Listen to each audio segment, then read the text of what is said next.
Hello guys, हम कर रहे हैं class 11th chemistry unit 2 structure of atom. इस वीडियो में हम डिस्कस कर रहे हैं एटॉमिक नंबर और मास नंबर।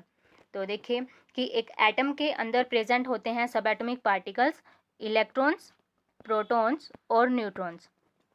इन्हीं के बेसिस पर हम कैलकुलेट कर सकते हैं यहाँ पर एटॉमिक नंबर और मास नंबर। एटम के अंदर जो न्यूक्लियस होता है, न्यूक्लियस पर प्रेजेंट होता है पॉजिटिव चार्ज, और जितना पॉजिटिव चार्ज होगा एक एटम के अंदर उतना ही वहाँ पर होता है नेगेटिव चार्ज, जिसकी वजह से क्या है, न्यूट्रलिटी जो है एटम की वो मेंटेन रहती है। अब पॉजिटिव चार्ज है एटम के अंदर, वो किस वजह से होता है, प्रोटॉन्स की वजह से, और इलेक्ट्रॉन्स की वजह से होगा यहाँ पर नेगेटिव चार्ज। अब देखिए कि पॉजिटिव और नेगेटिव चार्ज दोनों इक्वल अमाउंट में हो, तो उसके लिए यहाँ पर जरूरी है कि जो नंबर ऑफ प्रोटॉन्स है एक एटम के अंदर न्यूक्लियस में जो होते हैं वो बराबर होने चाहिए किसके, नंबर ऑफ इलेक्ट्रॉन्स के। तो इस तरीके से, और यहाँ पर जो एटॉमिक नंबर है वो हम फाइंड आउट कर सकते हैं on the basis of protons, कि एटम के न्यूक्लियस में जितने प्रोटॉन्स होंगे उतना ही क्या होगा उस एटम का एटॉमिक नंबर।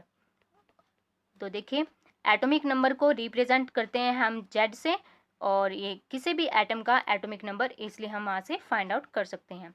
तो यहाँ से भी देखिए एक बार कि जैसे मैंने अभी आपको बताया कि पॉजिटिव चार्ज है वो न्यूक्लियस के अंदर होता है, और किसकी वजह से, ड्यू टू प्रोटॉन्स, और इसके अंदर जितने प्रोटॉन्स होंगे एटम में उतने ही वहाँ पर प्रेजेंट होते हैं इलेक्ट्रॉन्स। अब जितने नंबर ऑफ प्रोटॉन्स प्रेजेंट है न्यूक्लियस के अंदर, तो वो इजीली वहाँ पर हम बता सकते हैं वो इक्वल होता है टू द एटॉमिक नंबर। अब यहाँ पर एग्जांपल डिस्कस करते हैं कि जैसे है हाइड्रोजन। हाइड्रोजन न्यूक्लियस में प्रेजेंट होते हैं ओनली 1 प्रोटॉन, और सोडियम एटम की अगर बात करें तो सोडियम एटम के न्यूक्लियस में होते हैं 11 प्रोटॉन्स, यानी कि जितने प्रोटॉन्स उतना ही उसका एटॉमिक नंबर। तो यहाँ से क्या हमें समझ आ रहा है कि जो एटॉमिक नंबर होगा हाइड्रोजन का वो क्या होगा, यहाँ पर 1 होगा, और सोडियम का जो एटॉमिक नंबर होगा यहाँ पर 11 होगा। और इसी तरीके से जितना एटॉमिक नंबर उसी बेसिस पर यहाँ पर हम कैलकुलेट कर सकते हैं इलेक्ट्रॉन्स को। तो हाइड्रोजन एटम में कितने इलेक्ट्रॉन्स हुए, 1 इलेक्ट्रॉन, और यहाँ पर सोडियम में कितने हुए, यहाँ पर 11 इलेक्ट्रॉन्स। तो देखिए इस चीज़ को हम ऐसे रिलेट कर सकते हैं कि जो एटॉमिक नंबर है यहाँ पर Z से हम रिप्रेजेंट कर रहे हैं, और यहाँ पर एटॉमिक नंबर इक्वल है नंबर ऑफ प्रोटॉन्स, और जितने प्रोटॉन्स होंगे उतने ही वहाँ पर होंगे इलेक्ट्रॉन्स, यानी कि नंबर ऑफ प्रोटॉन्स इक्वल है नंबर ऑफ इलेक्ट्रॉन्स। अभी जैसे हाइड्रोजन के लिए है, हाइड्रोजन के लिए हमने फाइंड आउट किया कि हाइड्रोजन में प्रेजेंट होता है ओनली 1 प्रोटॉन, तो इसका जो एटॉमिक नंबर है Z की जो वैल्यू होगी हाइड्रोजन के लिए वो भी यहाँ पर क्या होगी, 1 होगी। तो इस तरीके से एटॉमिक नंबर है हाइड्रोजन का 1 होता है, और जो हाइड्रोजन है उसके अंदर इलेक्ट्रॉन्स भी कितने प्रेजेंट होंगे, ओनली 1 इलेक्ट्रॉन। और सोडियम के लिए, सोडियम एटम के अंदर जो न्यूक्लियस है उस न्यूक्लियस में प्रेजेंट होते हैं 11 प्रोटॉन्स। जितने प्रोटॉन्स उतना ही सोडियम का क्या हो जाएगा यहाँ पर एटॉमिक नंबर, और यहाँ पर क्या है, सोडियम का एटॉमिक नंबर हो जाता है 11। और इसी के अकॉर्डिंग जो इलेक्ट्रॉन्स हैं यानी कि नंबर ऑफ इलेक्ट्रॉन्स वो कितने होंगे सोडियम के अंदर, 11 इलेक्ट्रॉन्स। तो इस तरीके से है हम एटॉमिक नंबर के अकॉर्डिंग यहाँ पर नंबर ऑफ प्रोटॉन्स और नंबर ऑफ इलेक्ट्रॉन्स को भी फाइंड आउट कर सकते हैं। तो इस रिलेशन को है हम कुछ इस तरीके से यहाँ पर लर्न कर सकते हैं कि एटॉमिक नंबर यानी कि Z इज इक्वल टू, यहाँ पर दिया हुआ है number of protons in the nucleus of an atom, and also equal है यहाँ पर देखिए number of electrons in a neutral atom. तो नेक्स्ट देखते हैं मास नंबर, कि मास नंबर है किसके ऊपर डिपेंड करता है और कैसे हम उसको कैलकुलेट करते हैं। देखिए एटम के अंदर जो पॉजिटिव चार्ज है वो यहाँ पर डिपेंड करता है सिर्फ प्रोटॉन्स पर, जितने प्रोटॉन्स होंगे उतना ही वहाँ पर पॉजिटिव चार्ज होगा। लेकिन जो मास नंबर है वो डिपेंड करता है प्रोटॉन्स और न्यूट्रॉन्स दोनों पर ही, और ये जो प्रोटॉन्स और न्यूट्रॉन्स है एक एटम के अंदर वो प्रेजेंट होते हैं न्यूक्लियस में।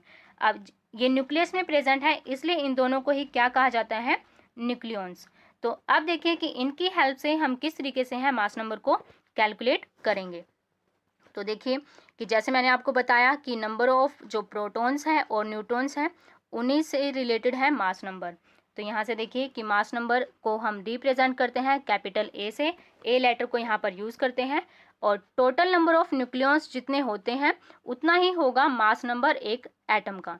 तो इस तरीके से है यानी कि मास नंबर इक्वल होगा number of protons plus number of neutrons, यानी कि एक से ए को हम रिप्रेजेंट कर सकते हैं नंबर ऑफ प्रोटॉन्स यहाँ पर, और उसमें हम प्लस करेंगे देखिए नंबर ऑफ न्यूट्रॉन्स को, तो टोटल ऐड करने पर हमें यहाँ पर है मास नंबर है एक एटम का पता लग जाएगा।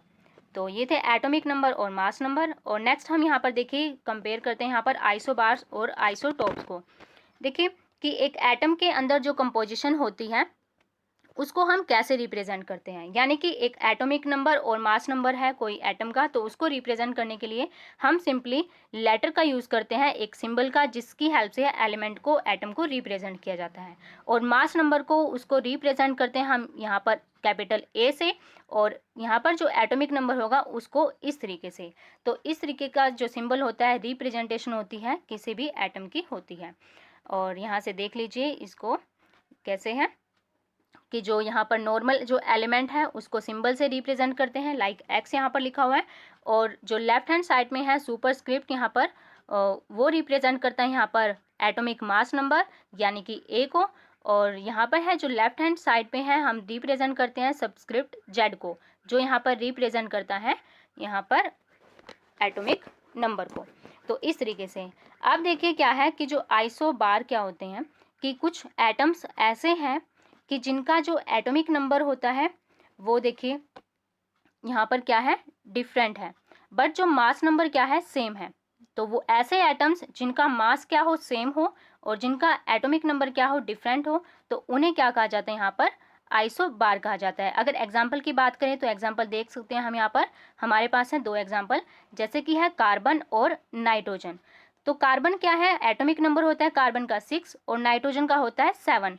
तो आप देख सकते हो कि इनका जो एटॉमिक नंबर है वो क्या यहाँ पर डिफरेंट है, अलग है। लेकिन जो इनका मास नंबर देखिए यहाँ पर क्या है, कार्बन का है 14 और यहाँ पर नाइट्रोजन का भी है 14। तो देखिए दोनों ही अगर हम एटम्स को, एलिमेंट्स को कंपेयर करें तो यहाँ पर है ऐसे एलिमेंट्स को क्या कहेंगे, इन एटम्स को हम आइसोबार्स कहेंगे। तो दूसरा यहाँ पर आता है आइसोटॉप। तो आइसोटॉप में देखिए क्या होता है, यहाँ पर है आइडेंटिकल एटॉमिक नंबर मिलेगा, यानी कि अपोजिट होता है आइसोबार से। अब एटॉमिक नंबर तो सेम है बट जो मास नंबर होगा वो यहाँ पर क्या हो जाएगा, डिफरेंट हो जाएगा। देखिए एटॉमिक नंबर है यहाँ पर आइडेंटिकल यानी कि सेम है, और जो यहाँ पर मास नंबर होगा तो मास नंबर यहाँ पर क्या आ जाता है, सेम आ जाता है। तो देख सकते हो आप यहाँ पर मास नंबर क्या है, सॉरी यहाँ पर मास नंबर क्या होगा डिफरेंट, और एटॉमिक नंबर यहाँ पर सेम आइडेंटिकल। तो उन्हें हम यहाँ पर कहेंगे, ऐसे एटम्स को आइसोटॉप्स कहेंगे। और देखिए एग्जांपल यहाँ पर देख लेते हैं, जैसे कि है हमारे पास हाइड्रोजन, और हाइड्रोजन के होते हैं 3 आइसोटॉप्स। तो 3 आइसोटॉप्स कौन कौन से होंगे देखिए इसके, सबसे पहले है हाइड्रोजन का एटॉमिक नंबर होता है 1। तो यहाँ पर है एक आइसोटॉप है यहाँ पर H11 जिसको बोलते हैं प्रोटियम। दूसरा आइसोटॉप है हाइड्रोजन का H12 यानी कि 1 यहाँ पर एटॉमिक नंबर है और 2 यहाँ पर क्या है मास नंबर, और थर्ड है यहाँ पर H13। तो इस तरीके से ये क्या है, तीनों ही हाइड्रोजन के आइसोटॉप्स। आप यहाँ पर कंपेयर कर सकते हो कि एटॉमिक नंबर्स तो क्या है, इन तीनों ही एटम्स के सेम है, बट जो मास नंबर है वो यहाँ पर डिफरेंट है, 1 और यहाँ पर 2 और नेक्स्ट क्या है यहाँ पर 3। तो इसी के बेसिस पर है इनकी नेमिंग भी की गई है। जैसे कि है फर्स्ट जो आइसोटॉप है उसको यहाँ पर बोलते हैं प्रोटियम H11 आइसोटॉप, और दूसरा यहाँ पर क्या है ड्यूटेरियम, और नेक्स्ट यहाँ पर आ जाता है यहाँ पर है ट्रिटियम। तो देखिए यहाँ पर है प्रोटियम और नेक्स्ट यहाँ पर ड्यूटेरियम और थर्ड है यहाँ पर ट्रिटियम, इस तरीके से। और इसके अलावा भी और भी कई सारे एटम्स हैं जिनके आइसोटॉप्स एग्जिस्ट करते हैं, जैसे कि है यहाँ पर कार्बन एटम। हम देखें कार्बन एटम के भी यहाँ पर 3 आइसोटॉप्स हैं। यहाँ पर देखिए C612, C613 एंड C614। और सिमिलर वे से यहाँ पर क्लोरीन है, तो क्लोरीन के भी होते हैं, जैसे 2 आइसोटॉप यहाँ पर है। क्लोरीन है यहाँ पर 1735 और नेक्स्ट यहाँ पर क्लोरीन के 17 एटॉमिक नंबर और 37 मास नंबर।